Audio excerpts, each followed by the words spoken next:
Welcome in Vegas insider Todd Furhman and the Wizard of Odds, Kenny White. Time now to prop it up. Start with the Heisman Trophy winner, Bryce Young. His passing touchdown prop set at 2.5. He tossed for 3 in his last 2 games. Todd, how much does that factor into your play on this prop?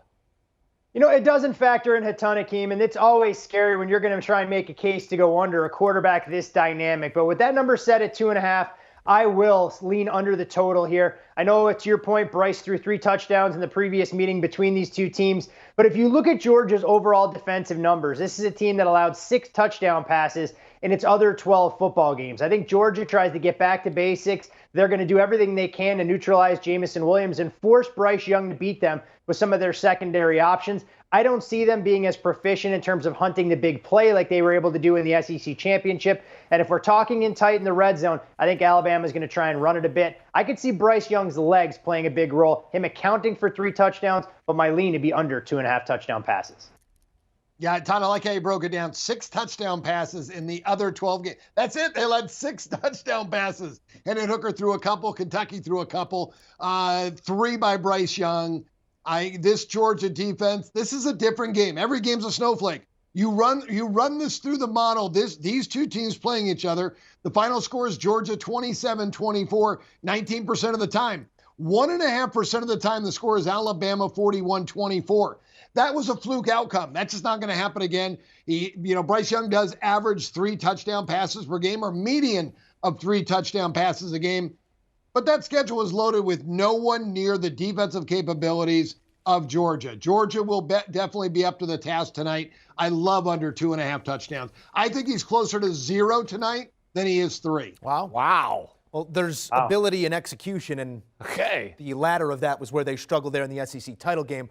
We're definitely going to get a better go of the Georgia Bulldogs here, but a lot of that does fall on their signal caller, Stetson Bennett, playing the best football of his career right now, guys. Back-to-back 300-plus yard performances, but our friends at Caesars positioning that number a little closer to a run-first game script, maybe 255.5 is the air total. Todd, which side of that number do you fall on? Joe, this is one where I'm actually going to go over the total. When you look at Stetson Bennett, you raise an excellent point talking about him putting together back-to-back 300-yard performances. Now, the game against Alabama, of course, that was necessitated on Georgia being in comeback mode, so the great game script dictated they had to abandon their ground attack. But when you look back over the last 3 games he's played, 255 yards or better in all of those.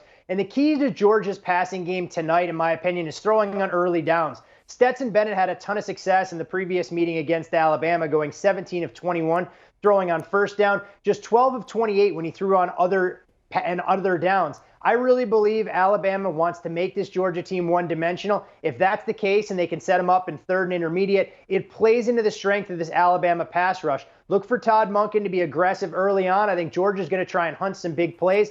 And I really believe Stetson Bennett in this spot can flirt with 300 yards again. I'll make a case to go over 255.5. I think I'm going under here. I think Georgia's ideal football game will be 21 passes, 21 attempts. That's it from Stetson Bennett tonight. They need Cook and they need White to run the football. The first meeting, they ran the ball 39% of the time, 30 rushes to 48 passes, which, first of all, 78 plays never happens in a Georgia football game. Their games average 127 plays a game. They play slow and methodical, and they run the ball 60% of the time. And again, they want to throw it 20 times tonight. That's all they want to throw it. So his median numbers this year is 241 versus top defenses. 3 road games versus the 3 best defenses, 231 yards out of Stetson Bennett. Again, those numbers are with pass attempts in the 20 to 25 range. They're not 48 passes, and you're not going to see that tonight out of Stetson Bennett. Yeah, if we're looking for passing, we're probably more likely to look at the Alabama side here. Bama's top target in this one going to be Jameson Williams. It's been a human highlight reel this season, the type of speed that makes those defenses look like they're standing still. Top 5 in the nation in receiving yards, yards per catch, and touchdowns this season, averaging north of 150 over his last 9 games. Numbers bounced around here in terms of his prop. Opened up around 110. We saw it as high as 116.5. Looks to be settling around 113.5 is where we're going to play it for purposes of our conversation here. Kenny, can they contain, that is the Georgia defense, this deep threat? Yeah, I think they can. The last game I think was a fluke game. It was a Georgia team that knew they were in the national championship. They were already going to be in the college football playoff. And they were a 6-point favorite. They were number one in the country for so many weeks. They were dominating, and they thought they were going to walk on the field and beat Alabama. They didn't think Alabama was any good. They saw Alabama almost lose to Auburn, and they thought, well, we're going to beat them. And then they were shocked. They saw the real Alabama show up. A far closer game tonight. 184 against Alabama the first time, a 67-yard and a 55-yard touchdown. Take those off the board, and he gets his 5 catches for 62 yards in that game. He had 62 versus Cincinnati, 43 versus Auburn, 61 versus Florida, 63 versus Mississippi, 77 versus Mississippi State. Way under tonight for Jameson Wilson, unless it's a fluke game and he catches 2 long touchdown passes and Alabama blows him out. And that could happen 1 to 2% of the time. But I'm going under. You know, I'm right here with you on this one, Kenny. I'm going to go under on Jameson Williams. You mentioned that performance against Georgia, 7 catches for 184 in the 41-point outburst from this Crimson Tide offense. He's gone over this number if we use 113 as a baseline in 5 out of his last 7.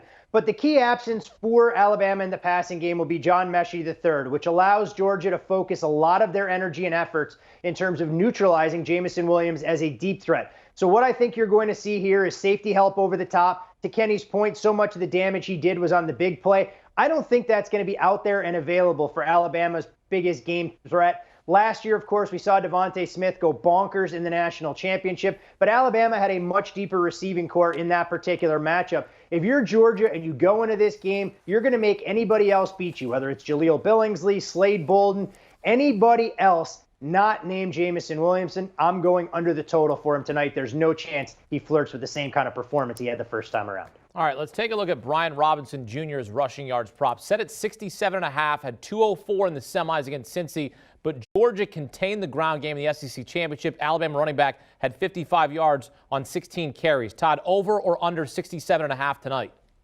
I'm going to go under his total here, Hakeem. Now, it is important to mention the first meeting that you discussed. Robinson was dealing with a bit of a soft tissue injury, so we weren't quite sure about the explosion and burst we were going to get out of him. I was actually surprised we saw him carry the ball 16 times, but I think this is the perfect buy low spot. Against Cincinnati in the national semifinal, Alabama wanted to impose their will physically, and Robinson shattered the over-under there that was 85.5 by the end of the first quarter. This is a different beast in terms of Georgia having NFL-caliber athletes in the trenches. You look at their full body of work, they're holding opponents to less than 84 yards rushing. Now, I know a lot of times teams have to abandon the ground game when they're looking to play catch-up against Georgia, but what's as impressive is their yards per carry number, which is still top 10 in the country, holding their opponents to 2.7 a tote. I think Brian Robinson has to play a big role for Alabama just to keep this Georgia defense honest, but it doesn't mean he's going to go over this number. It opens 70.5 and it's coming down. I still like it under the total. I think he finishes in the low 50s. Yeah, great analysis, Todd. I agree 100%. I'm under here as well.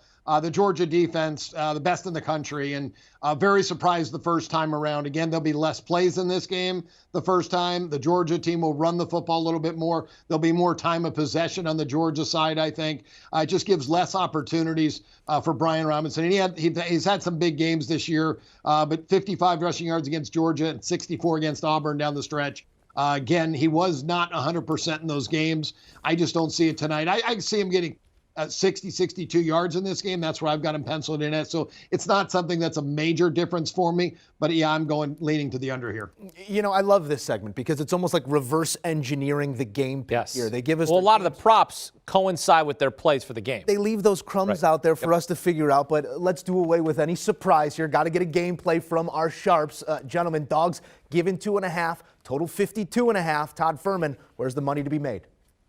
You know, for me, Joe, I'm going to back the team that comes into this game in revenge mode. If not now, then when, for Georgia to finally break through and win that elusive national championship that this program has been hunting since 1980. When you look at the first time around, people were running to the window to try and lay 6.5 with Georgia. Georgia goes out there, plays with no sense of urgency or desperation, and they're bombarded with Alabama putting a 24-point second quarter on the books. Alabama is not going to have that luxury in this particular spot. I mentioned the absence of John Mechie on the offensive side. You have no Josh Jobe in the Alabama defensive backfield. Jalen Armour-Davis dealing with an injury himself. And an Alabama offensive line that at least appears on paper to be healthy, but you do have 2 key cogs leave the game against Cincinnati unable to finish. But instead of laying the 2.5, I'm going to do like I normally do in championship games. I'm going to take the money line in this spot because you're getting about 10 to 15 cents worth of value. I made Georgia a 4-point favorite in this particular spot, and I think the Bulldogs will be the team to make the adjustments with their full complement of weapons. Georgia wins the national championship. I'm on the Bulldogs here. Yeah, I made Georgia 1.5 in the game, and I can see this being a very close game. And I have the game under the total. My total 46.5 for the rematch, and a rematch is big. I think both teams learned a lot about each other in that football game. Love it. One analysis that Todd had, without Messi, Jameson Williams is going to get locked down by Georgia. And that's big, that you don't have to pay attention to as many guys as you did the first time around. So under's my play, under 52.5. This has gone up. I've seen some 53s. I love it. General public's on the over. 74% of all bets have been on the over in this football game. They played in the national championship 5 years ago. 2020, it did go to overtime. And this Alabama team is not as explosive as the last 4 years, where the team averaged close to 50 a game. This year's team averaged 41. The year they went to the championship against Georgia, Alabama averaged 38 points per game. That team is much closer to this football team, so I'm going to go under the total. That is Kenny White and Todd Furhman, and they are always on the money. Thank you, guys. All right, take another look at those picks, and copy and paste this, because this is like when The Undertaker. Come on, this is like when the two lead mathematicians at NASA, they give you the green light, said ready to launch. These guys in lockstep on a lot of these picks, so maybe you run to the window with this wisdom. Bryce Young, both playing him under the 2.5 passing touchdowns. They do depart on Stetson Bennett. Todd Furhman likes him over that 255. Maybe he keeps that 300-plus streak going here. Both under on Jameson Williams, with all eyes on him in the Bama passing game. Played under the 116.5, 113.5, depending on where you're buying. Brian Robinson Jr., 67.5 rush yards. Both guys under, and then a little bit of correlation here on the game. Kenny White likes it under. Todd says. Do you want a sports network that delivers everything that matters about the game? The highlights, the picks, the instant analysis. No yelling, no fake debates, no politics. Hit the subscribe button and never miss a moment.